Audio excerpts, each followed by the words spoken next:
TFC spiritual ప్రేక్షకులకు స్వాగతం. ఈ వారం రాశిఫలాలు పరిశీలిద్దాం. ఓం వసుదేవసుతం దేవం కంసచాణూరమర్దనం దేవకీ పరమానందం కృష్ణం వందే జగద్గురుం. శ్రీ రాధాకృష్ణాభ్యాం నమః. కృష్ణం వందే జగద్గురుం, అర్జునం వందే జగదేకవీరం. ఇక ఈ వారంలో ఉన్నటువంటి గ్రహస్థితులను ఏ ఏ రాసుల్లో ఉన్నాయో మనం తెలుసుకుందాం. మనకి కుజుడు 2 ఏప్రిల్ నుంచి ఈ వారం అంతా కూడా మనకి మీనరాశిలోనే ఉంటాడు. ఇకపోతే బుధుడి దగ్గరికి వచ్చేసరికి 30 ఏప్రిల్ నుంచి ఈ వారం అంతా కూడా మనకి మేషరాశిలోనే ఉంటాడు.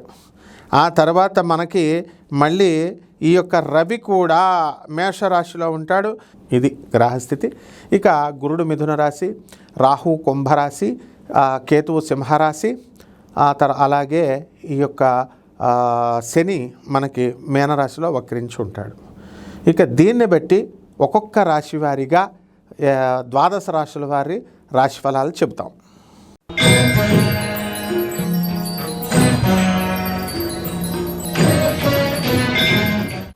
మకర రాశి.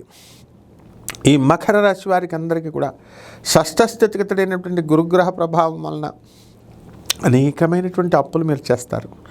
అనేకమైనటువంటి లాభాలు మీకు కలుగుతాయి. చేసినటువంటి అప్పులన్నీ కూడా తీరిపోవడానికి అవకాశాలు అధికంగా మీకు కనబడతాయి.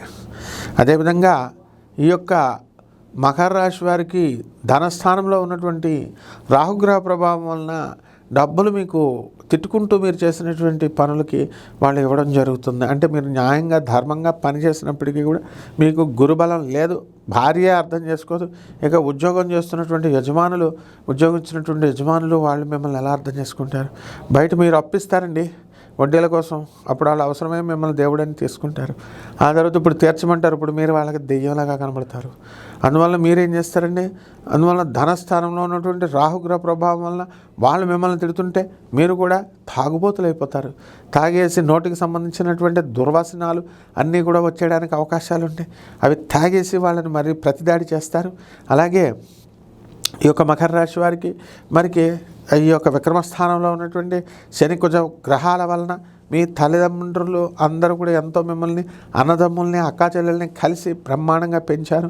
అయితే ఇప్పుడు మీరందరూ కూడా మీరు అదే తల్లిదండ్రులను చూడడం విషయంలోకి వచ్చేసరికి వాటాలు వేసుకుంటారు. తల్లిదండ్రులను చూడరు మీరంతా కూడా. కాబట్టి అందులో మీ యొక్క సోదరులతో మీకు ఈ యొక్క తల్లిదండ్రులను చూడమని మీరు అన్నందుకు గాను మీకు కొంచెం మిస్అండర్స్టాండింగ్స్ వస్తాయి. ఎన్ని పిండాలు పెట్టినా తల్లిదండ్రులు చచ్చిపోయినప్పుడు అవి వాళ్ళకి చెందుతాయి అని చెప్పేసి మీరు పితృలోకాలకు వచ్చేస్తాయి. పితృలోకాలకు వెళ్ళిపోతారు. పిండాలు పెట్టేసేయండి అంటారు తప్ప ఏ ప్రవచనకారుడు కానీ ఏ స్వామీజీ కానీ మీకు బ్రతికుండగా తల్లిదండ్రులకు తిండి పెట్టంటారు నాయన అని వాళ్ళు చెప్పరు. వాళ్ళు చెప్పినా మీరు కూడా వినరు. కాబట్టి ఈ యొక్క పితృదేవతల యొక్క ఆశీర్వాదం అనేటటువంటిది ఇప్పుడు బ్రతుకున్నటువంటి తల్లిదండ్రులను చూసుకోండి. మంచిగా వాళ్ళకి కావాల్సినటువంటి అవసరాలు ఇవ్వండి. మీకు మహా బతికుంటే మీ తల్లిదండ్రులు ఎంతకాలం బతుకుతారండి? మీకే 50-60 వచ్చేస్తే ఇంకో 10 ఏళ్ళ కంటే మీరే ఉండరు, ఇంకా వాళ్ళే ఉంటారు. కాబట్టి చక్కగా కార్డియల్గా ఉండండి. చక్కగా మీ తల్లిదండ్రులను చూడండి. అమెరికాలో ఉన్నాం మేము, అమెరికా ఇంకా సంపాదిస్తాము. ఇక్కడ తల్లిదండ్రులు చచ్చిన తర్వాత అమెరికా డబ్బు మీరంతా నెత్తిన వేసి కొట్టుకోవాలి. సో ఇమ్మీడియట్గా వైండప్ చేసేసి ఎవరైతే తల్లిదండ్రులను చూడలేకపోతున్నారో అటువంటి వాళ్ళు ఇమ్మీడియట్గా ఇండియా వచ్చేసి మీ తల్లిదండ్రులను చూసుకోండి.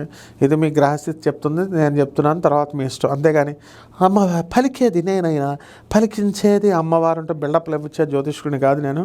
You have to look after your father and mother.